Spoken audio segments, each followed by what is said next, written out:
Hi అందరికీ నమస్కారం.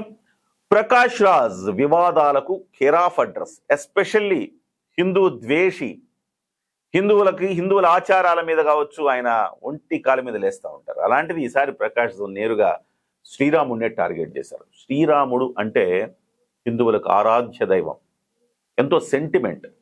శ్రీరాముడు అనే ఒక క్యారెక్టరు దేవుడే కాదు, ఆయన అసలు మనిషి ఎలా జీవించాలో చెప్పే ఒక ప్రత్యక్ష ఉదాహరణ, ఎలాంటి విలువలతో జీవించాలో చెప్పే ప్రత్యక్ష ఉదాహరణ. వాస్తవానికి గతం కంటే కూడా ఇవాళ శ్రీరాముడి జీవితం అనేది అందరూ ఆచరించాల్సిన అంశం. ఆ విలువలు తగ్గిపోతున్న నేపథ్యంలో శ్రీరాముడి గురించి మరింత ఎక్కువ మాట్లాడుకోవాల్సిన నేపథ్యం ఇవాళ. అయితే అలాంటి శ్రీరాముడిని నేరుగా టార్గెట్ చేశారు. దీని మీద పెద్ద ఎత్తున హిందూ సమాజం భగ్గుమంటా ఉంది. ఎక్కడెక్కడ కేసులు పెడుతున్నారు, 100 కోట్ల పరువు నష్టం దావా వేశారు హిందువులు. అలాగే ఆయన క్షమాపణ చెప్పాలని, దీని మీద వివరణ ఇవ్వాలని చాలా మంది కోరుతా ఉన్నారు. దీనికి సంబంధించి నాగబాబు గారు కూడా ఒక ట్వీట్ చేశారు. ఆయన ట్వీట్ చేసిన విషయం ఏంటంటే, మీ అమ్మగారు క్రిస్టియన్, మీ అమ్మగారు అంత్యక్రియలు మీరు క్రిస్టియన్ ప్రకారం చేసినప్పుడు మీరు చెప్పిన అంశం ఏంటి?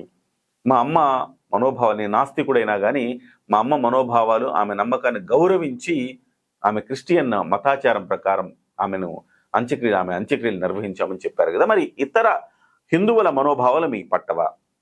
అంటే మీ మదర్ మాత్రం వేరు, హిందువులందరూ వేరా అని చెప్పేసి ఆయన ఒక ట్వీట్ చేశారు. ప్రకాష్ రాజ్ ఇలాంటివి ఎప్పుడు కరెక్ట్ కాదు. అసలుకి మీరు నాస్తికవాదం అని చెప్తున్నారు, ఆ నాస్తికవాదం హిందూ మతంలో ఒక భాగంగా ఉంటుంది. ఆ చర్చకు కూడా తావుంది హిందూ మతంలో, కానీ ఏ మతంలో కూడా లేదు.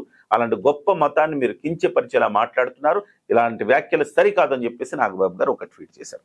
సరే, మొత్తం మీద అసలు ఎందుకు ప్రకాష్ రాజు ఇంత పెద్ద వివాదాస్పదమైన వ్యాఖ్య చేశారు, ఏ నేపథ్యంలో చేశారంటే, ఆయన్ని సమర్థించే వాళ్ళు ఏం చెప్తున్నారంటే, ప్రకాష్ రాజు అభిప్రాయం కాదది, ఒక నాటకం వేస్తున్నప్పుడు ఆ నాటకంలో పాత్రధారులు మాట్లాడుకునే అంశాలను ఆయన ప్రస్తావించారు తప్ప ఆయన అభిప్రాయం కాదు, నేరుగా చెప్పలేదని చెప్పేసి కొంతమంది అంటున్నారు. అసలు వాస్తవాలు ఏంటి అనేది మనం ఒకసారి చర్చించుకుందాం.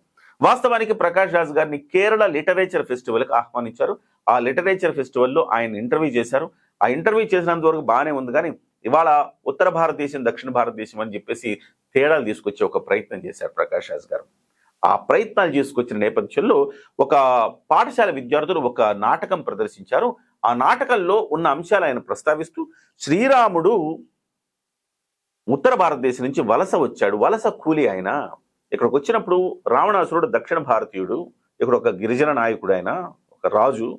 సో అక్కడ వాళ్ళ దగ్గర వాళ్ళ వ్యవసాయ క్షేత్రంలో దొంగతనంగా ఆకలేసి పండ్లు తింటారు రాముడు, లక్ష్మణుడు, సీత.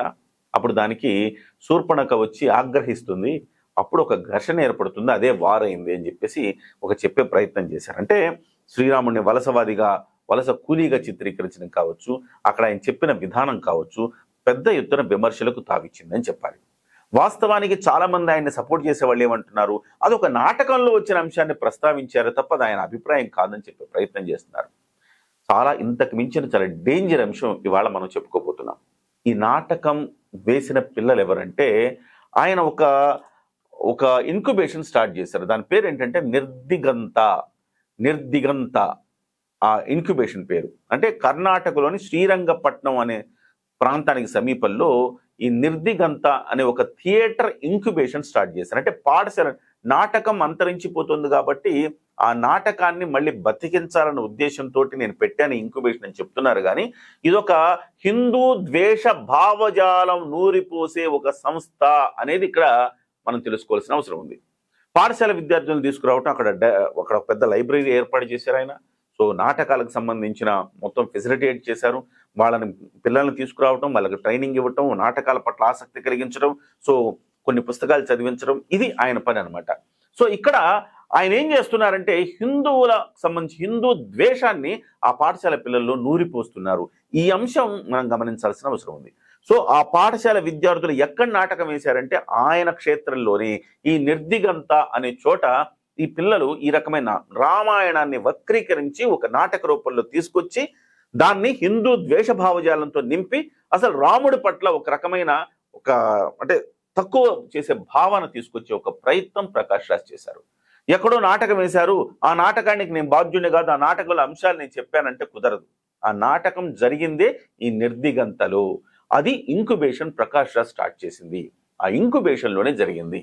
సో ప్రకాష్ రాజ్ మీద పెద్ద ఎత్తున హిందూ సంఘాలు, హిందూ సంస్థలు భగ్గుమంటా ఉన్నాయి. మరి ఎక్కడికి దారి తీస్తుంది, ఎటువైపుకి వెళ్తుంది, దీని మీద ప్రకాష్ రాజ్ వివరణ ఇచ్చే ప్రయత్నం కూడా చేశారు. సో అది నా యొక్క నేను ఒక క్రమంలో వేరే ఒక ఫెస్టివల్లో చేసిన వ్యాఖ్యలే తప్ప దాని అర్థం పూర్తిగా అది కాదు, వక్రీకరించబడ్డాయి అని చెప్పేసి ఆయన తాజాగా ఒక వివరణ ఇచ్చే ప్రయత్నం చేస్తున్నారు. ఎంత వక్రీకరించినా మీ భావాలు, మీ వేషాలు, మీ యొక్క భావజాలాలు తెలిసిన వ్యక్తులుగా ఆంధ్రప్రదేశ్ ప్రజలు కావచ్చు, తెలంగాణ ప్రజలు కావచ్చు, ఖచ్చితంగా దీన్ని అందరూ ఖండిస్తున్నారు. హిందూ సమాజం మొత్తం కూడా ఖండిస్తుంది దీన్ని. ఖచ్చితంగా ప్రకాష్ రాజ్ ఇంక్యుబేషన్ సెంటర్లో ఏం చేస్తున్నారనేది ఒక దర్యాప్తు నిర్వహించాల్సిన అవసరం ఉంది. ఇది ఒక హిందూ ద్వేషంతో, భారతీయ వ్యతిరేకతతోటి ఈ ఇంక్యుబేషన్ నడుపుతా ఉన్నారా? దీన్ని రేపు పొద్దున ఈ నాటకాలన్నింటిని కూడా రేపు సినిమాల రూపంలో, నాటకాల రూపంలో తీసుకొచ్చి హిందూ ద్వేషాన్ని, భారతీయతకు సంబంధించిన నెగిటివిటీని పెంపొందించే ఒక ప్రయత్నం చేస్తున్నారా అనేది కూడా దీన్ని నిగ్గు తేల్చాల్సిన అవసరం ఉన్నది.